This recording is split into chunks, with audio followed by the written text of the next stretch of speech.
Welcome. I'm Kinetic Symphony. I hunt down and report on mysterious and weird, true stories, from glitches to the paranormal. Case file number 508, written by Kitty, Secrets of the Passing Blue Lighter. During the summer of 2019, I picked up my friend Shayna. We were driving down the road and I lit my cigarette with my blue lighter. I made it a point to tell her not to lose it if she uses it, because it's my only one. She said it was good and she didn't need it, and so I just put it in my lap and kept driving. We get down the road and I have to relight my cigarette. I reached down for my lighter in my lap and it was gone, absolutely nowhere to be found. She tore my car apart as I tried to pull into Winn-Dixie, which is where we were originally headed. I get parked, hop out, look at my seat, and everywhere, no lighter. Flash forward, we are coming back to the car after picking up what we needed, get buckled, start driving, get down the road, and that dang lighter is sitting in my lap. How it got there is beyond me, and she was absolutely stunned too. To this day, I cannot explain how that happened, where it went, or how it managed to make its way back into my lap. Case notes, file number 508. I've been wondering lately when reading DOP, or Disappearing Object Phenomenon, if these objects when they return are exactly the same as when they left. So in one story, the item returned was covered in slime. In another, the returned object was repaired, but then went on to be broken again, in exactly the same way it had been the first time. Like it was reset, not just from its out of phase with space, but time as well. So given that these objects appear to be affected sometimes, does this mean they're being interacted with by beings in a higher dimension when they go there? For these beings there, from their perception, are objects suddenly just phasing in at random points in space and time? To be honest, if that's the case, they kinda have the better end of the deal. Bonus file, written by Fair Grade 9115, Secrets of the Inverted Snow Prince. This happened when I was younger, around 8 or 9. I grew up in a reservation in eastern Maine. I lived with my mother and brother, who was younger. We lived in a 2-story multi-dwelling unit or public housing. Vast wooded area in my backyard, surrounded by deep woods, and wouldn't take much to get lost. But I always enjoyed adventuring and was very familiar with the territory. It was late winter, with about 4 to 5 inches of snow on the ground. I heard knocking on the front and back door at the same time, around 1 a.m. in the morning. I noticed it first, and then my mother got up and told my brother and I to stay in my room. She called the police and went downstairs to see if someone was at the door. We kept hearing the knocking, but as my mother got closer to the door, it suddenly stopped.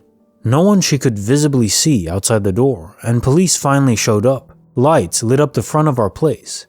Neighbors came out to see what was going on, as we had 5 neighbors in our MDU. All of them said they didn't hear or see anyone. Police searched around the property to see if anyone was hiding or ran off, but they didn't find anything. A cruiser stayed in our parking lot for the majority of the night in case anyone comes around again. Sunrise came and the officer had left early in the morning. My mother and the next door neighbor went outside, I assumed to talk about what happened. Then she noticed footprints in the snow that went along the building leading to our front and back door all the way into the forest. But these footprints were strange. It's as if someone was wearing pointed boots, men's sizes between 10 to 12. The prints were inverted, as if the toes were facing each other, not at an angle either, directly facing each other in a straight line. The creepiest part about them was the steps of the footprints moved side to side. Toes were inverted and looked as if they jumped, like that side to side in a perfect straight line leading into the woods. My mother didn't say anything about them till later on in life when I was older, but I knew they were there. It was obvious.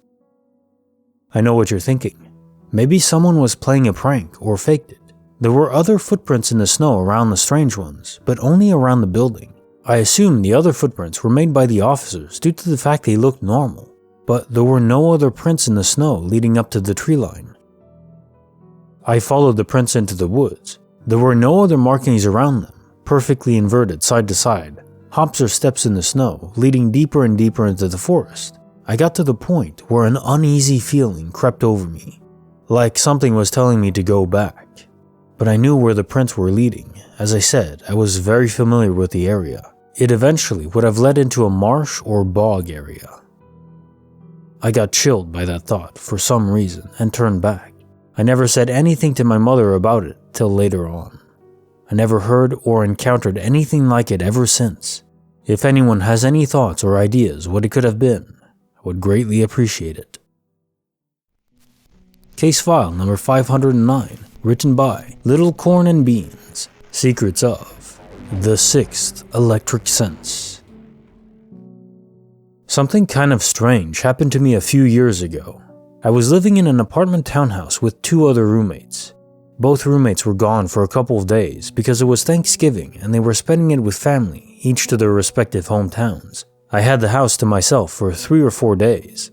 On the second night alone, I decided to make myself some macaroni in the kitchen around 1 a.m. So I'm stirring the noodles in the pot, and out of nowhere, I become very, very terrified and fearful. I felt something and some kind of fear being watched, and I can't explain what it was. I looked over my shoulder almost to expect someone standing there, but there was nothing. I was trying to calm myself down because there was nothing there, but I could not shake this absolute terror and fear. I felt it climaxing and rising up in me. It was rising, and the hair stood on my arms and neck, and I felt close to complete panic. And then, pop! All the lights went out. It was pitch black, total darkness, and the stove turned off, and I became so terrified that I ran out of the kitchen door with no shoes or coat. I ran out into the parking lot, and I felt like I was in a horror movie. There wasn't anywhere for me to go. I didn't know my neighbors, and it's 1 a.m. My feet were freezing though, as it was November, and after some time, I didn't know what to do but just calm down in the parking lot. I couldn't just not go back to my home. So eventually, I just got brave and went back in. I found my phone and used it as a light. I called someone and told them how scared I was, but nothing could really be done. They didn't live near me. I eventually went to sleep and woke up to the lights working again and soggy noodles on the stove. Just really freaked me out that my hair stood up and I had a panic attack before the breaker seemed to switch or whatever happened with the electricity. Could be nothing, I guess, but it seems strange that I felt absolute terror like that. Like another sense came to me where I felt extremely unsafe. Case file number 510, written by RaymondVanzetti, Secrets of the Disappearing Credit Card.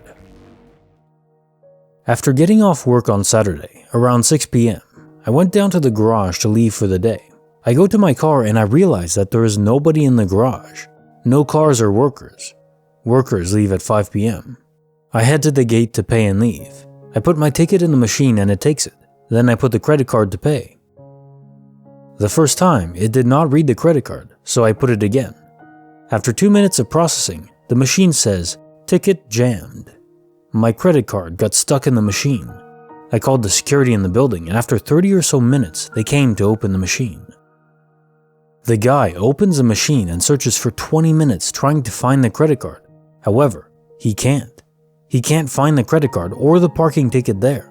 He then tries his own credit card, and it works with no problems. He thinks that I'm trying to get free parking, so he tells me he's going to the camera to see what happened. I go with him to the security booth and we watch the video together. You can see that I inserted my credit card and the ticket in there. He calls a manager who has worked in the building for 20 years. He goes back to the machine to check for my credit card, but he still can't find it. He says that the machine is working fine. Been thinking about this for 4 hours now. What happened to my credit card? Can things just disappear? Case file number 511, written by Das Tortegot, Secrets of the Silver Car and the Tall Man. First, I will start by saying that what I am about to describe happened in the span of 20 seconds. I was taking out the trash outside when I saw a silver car parked right beside my house. The car looked quite expensive. I tried to ignore it, but then a man stepped out of the car. He was extremely tall. I'd say maybe up to 7 feet. I am 6'3" and he looked taller than me by a good margin. He was bald, wearing a suit with a black tie, and had sunglasses on. The moment the man stepped out of his car, he started walking towards me and smiled at me. I was going to go talk to him to see what he wanted. He looked like a nice guy, but then I immediately felt a strong gut feeling. It told me to run. It told me to get the hell away from him and run. I ran as fast as I could to the house and locked the front door. I quickly ran to the other room to peek through the window, but I saw nothing outside. There was no silver car parked there, and the man couldn't possibly have escaped in such a short amount of time. I literally ran as fast as I could because I was in panic, so there's no way he escaped faster than me.